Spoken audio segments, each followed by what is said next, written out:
¿Qué tal? Buenos días. Buen día. Muchísimas gracias por este contacto, doctora. Gracias a ustedes por la espera. No, por favor, no hay ningún problema, no hay ningún problema, entendemos.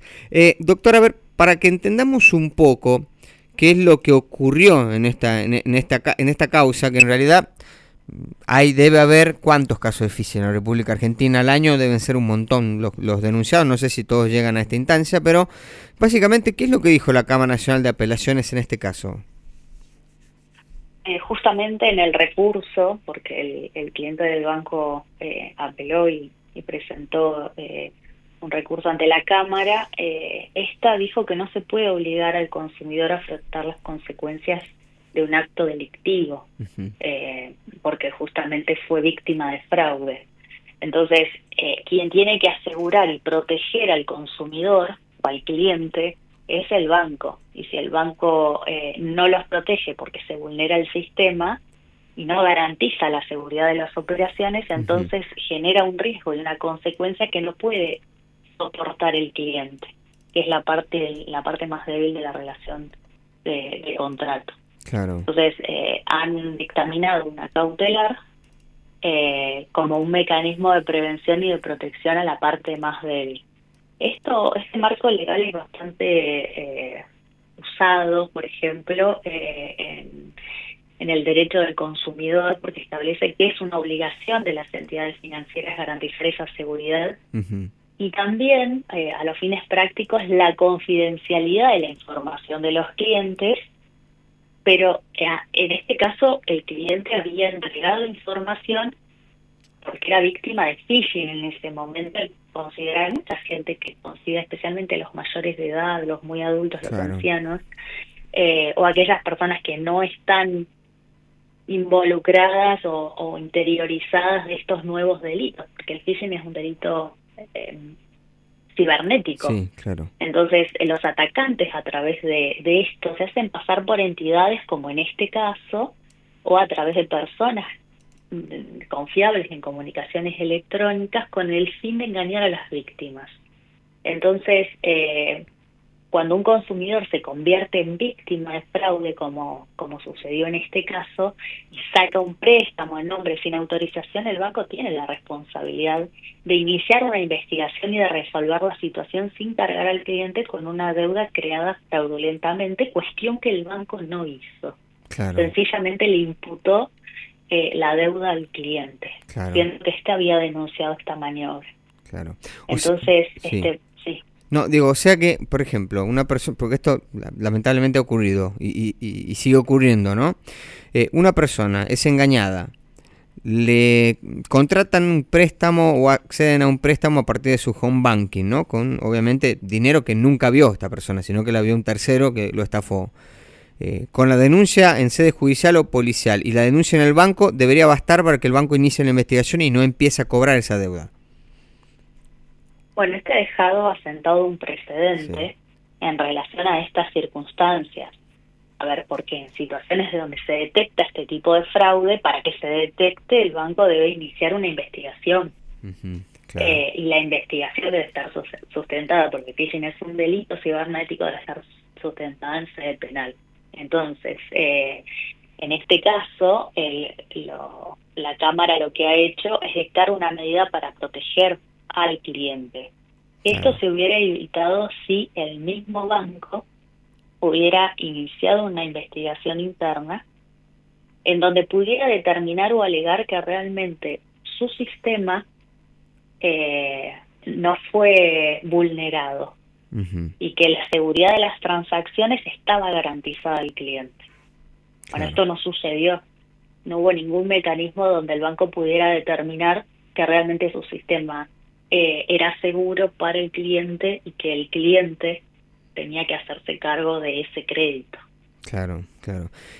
Ahora, a ver, más allá de las ventajas, doctora, que nos puede ofrecer la tecnología, de hecho cualquiera que tenga una cuenta bancaria, y de hecho si la tiene asociada a su cuenta sueldo, todavía más sencillo aún, solicitar un crédito preaprobado es realmente bastante sencillo y ni siquiera hace falta que dé demasiadas garantías de que yo ingresé a mi home banking, ¿no? Podría haber ingresado otra persona. O sea, también me refiero a que quizás en el fallo, de manera indirecta, le están diciendo, bueno, revisen su política de seguridad para protección de sus clientes. Claro, porque a ver, los bancos están obligados a resguardar la seguridad, porque también la seguridad implica la seguridad de información personal. Entonces están obligados a resguardar la información del cliente y también, y esto tiene que quedar bien y claro, llevar a cabo procedimientos para poder verificar no solo la identidad, sino la intención de la persona al momento de solicitar préstamos. Hoy los mecanismos digitales donde uno puede hacer operaciones te piden hasta identificación facial, claro, para poder acceder a alguna solicitud requerida por las web del banco. Ahora, si no existe protocolos frente a la falta de estos, en este sentido puede llevar al banco a considerarse responsable por no proteger adecuadamente al cliente. Uh-huh. Por lo tanto, es muy importante el fallo de la Cámara, es muy importante el precedente que deja en todo el país, porque son muchas las situaciones, especialmente, y recalco, de las personas, no solo que hay mucha gente que incluso de mediana edad que no están preparadas para poder acceder a la tecnología sin ser víctimas de fraude.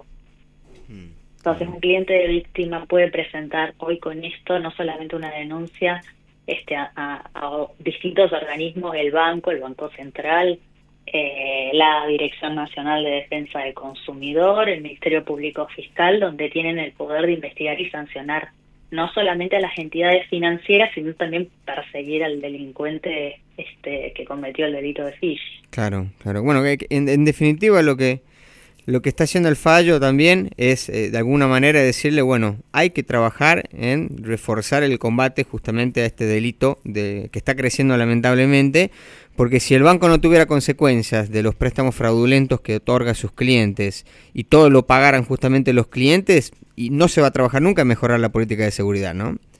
Y en realidad el banco, cualquier banco, sí, debe mejorar su sistema cibernético, su sistema de internet o de las operaciones por red.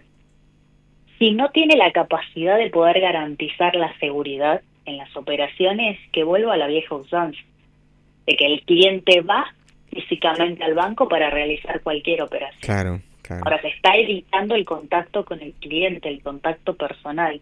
Entonces, bueno, si no tiene la capacidad de hacerlo, que contrate más empleados dentro del banco para atender a todos los clientes y se evitarían este tipo de responsabilidad legal por no garantizar la seguridad de las transacciones. Claro.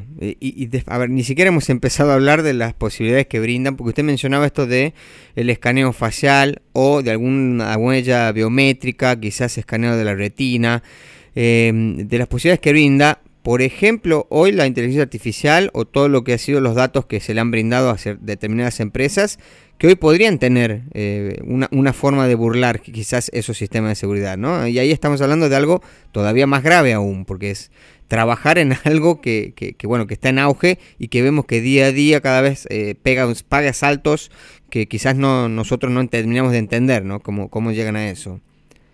Sí, igual hay programas o no sé cómo se llaman, pero estructuras en redes, por ejemplo, de ARTA ahora, Exafip, donde se puede reconocer, y me ha pasado a mí porque es una operación que hice, donde tenía que escanear el DNI, y tenía la foto del DNI en ese momento. Primero lo hice por un archivo que tenía, no me lo reconoció, tenía la foto del DNI, no me lo reconoció porque no era el DNI físico.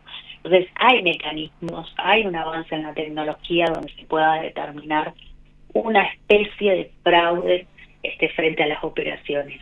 Lo que pasa es que hay que invertir. Claro. Y las inversiones son muy grandes. Claro, se entiende. Bueno, doctora, en buena hora que la Cámara Nacional haya tomado este tipo de medidas, sentando un antecedente que es para protección, en realidad, de la parte más vulnerable, ¿no? Siempre en estos casos, que es el cliente del banco. Le agradecemos el tiempo y obviamente que nos haya clarificado cómo se ha llegado a este fallo. Muchas gracias a ustedes. Bien, que tenga un buen día. Hablábamos con la abogada Cintia Castro.